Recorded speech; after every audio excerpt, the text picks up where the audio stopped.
Hello, hello, hello, guys. How are you guys doing today? Well, guess what? Guess what time it is? Is it a story time with Miss Doris? I'm so excited to be reading you a live story on today. First, before we get started the story, I'd like to greet everyone all over the world. I'd like to say hello, good morning, good afternoon, good evening, and to some good night. Someone is going to bed somewhere in the world, but guess what?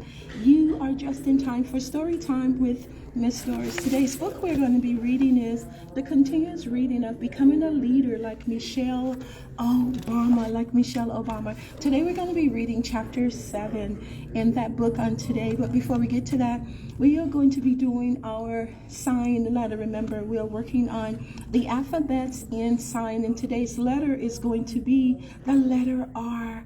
Today's letter is going to be the letter R. Let's go ahead on and get this out the way so we can get started with our story. Remember, get those fingers up, get those muscles moving around in those fingers so we can form the letter R. We're going to do the letter R. So we can take these two fingers, cross like that. This is the letter R. So let's do that one more time. One more time. Get those fingers up, guys. I know you guys can do it. Get those hands up. Let's do the sign letter, the letter R. This is the letter R in sign language. So now let's do it without saying the letter. Let's do it in our mind. The letter R. Wow, good job. Let's do it just a little faster. Hands up.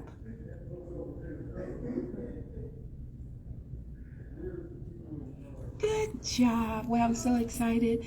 Good morning to all of you out there in Storytime land. I'm so excited to be reading you an awesome story on today. And to those of you that celebrating a birthday on today, happy birthday to you. Happy birthday to you and welcome to Live Storytime with Miss Doris. I'm going to go ahead on and get started with our story on today. Become a leader like Michelle Obama. Becoming a leader like Michelle Obama. And today we're going to be reading chapter number 7. Chapter number 7, Becoming a Leader like Michelle Obama. Who is Michelle Obama? Only she can decide that. After her dad had died, Michelle started to do a lot of thinking. She thought of growing up and how much she loved school and reading and socializing with her friends. She thought about Princeton and the college advisor who thought she wasn't Princeton material. She thought about the teachers who believed in her and the ones that didn't believe in her, and how it made her work that much harder to prove them wrong. Hello, Shakana. Hello, Shaquavia. How are you on today? Hello, Minerva. I hope you guys are having an awesome day. She thought about her job working 60, 70, and 80 hours a week, and how happily she ate limp, dry salads at her desk because she loved her work. Her father was gone after 55 years, 55 short years. If Michelle only lived to be 55, will she look back on her life proudly? She decided, full stop, that she didn't want to be a lawyer, but what she wanted to be, who she did want to be. Michelle had no idea, but she knew she wanted to change the world around. She wanted to change the world around her and leave it better than what she had found it. She started having conversations with people who she knew and trusted, who were doing their part to change the world, and they would introduce her to people who were doing their part, and she knew that she could trust them in what they were doing. That is how she met Valerie Jarrett. Wow, she wasn't pardoned. Michelle wanted to know her. As it turned out, Valerie Jarrett wanted to know Michelle too. She had heard wonderful things from their mutual friend, Susan, and Valerie wanted Michelle to come to work for her at the city hall. It would be a fair cry from her job at Sydney, but it would be fun, she promised. And she get to make a real good change. Michelle was learning that changing the world around her for the better was driving force inside of her. She was tempted by the offer. Simultaneously, her boyfriend Barack proposed to her. He put a diamond ring on the dessert plate when they were out for dinner. It was a huge, huge surprise for Michelle at that time. There go Barack Obama, our former president. Wow, look at that proposal. I know she's gonna say yes. I know she is. She was shocked. Her life had seemingly changed overnight. And Michelle was in charge of that change. It felt great. She could feel her father's presence all around her that day, and when she packed up her desk at Sydney to depart for a new adventure, she knew she would have been very, very proud of her. Her first year in the mayor's office was incredibly busy. She was working a lot and spending a lot of time around Chicago, seeing new things and meeting new people. Even though she had grown up in Chicago, she realized there was a lot that she didn't even know about the city. Her job was as busy as before, but it was rewarding too because she was directly impacting her community. This helped Michelle truly, truly thrive. It was very, very fulfilling. Michelle wasn't the only person who noticed that she was excelling. People around her could see it. She was spotted and hired to be the executive director of an organization called Public Allies. Public Allies combined all of Michelle Obama's interests neatly into one job. It was so perfect. The organization found the inspiring young people who showed promise in making a difference. They were mentored and guided through what the program called apprenticeships, kind of like short-term jobs where you should shadow someone who has been doing the job for a very, very, very long time. And then the short term where they did that, ideally these people would then graduate to take leadership jobs inside their communities, and a new generation of activists and leaders in Chicago would be born.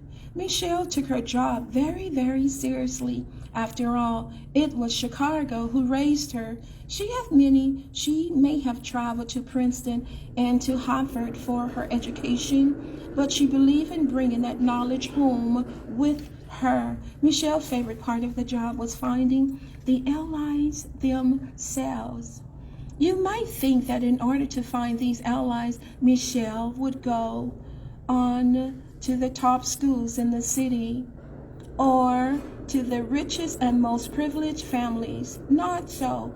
Michelle and her new husband Barack believed that it was very, very important to select people on their potential and not on the whether they were wealthy or lucky enough to afford to attend college. She understood that there was a system in place rigged against those who did not have enough money to get ahead in life, and that was the brilliance to be found even when there was not money to be found. This was really, really the apex of what Michelle believed.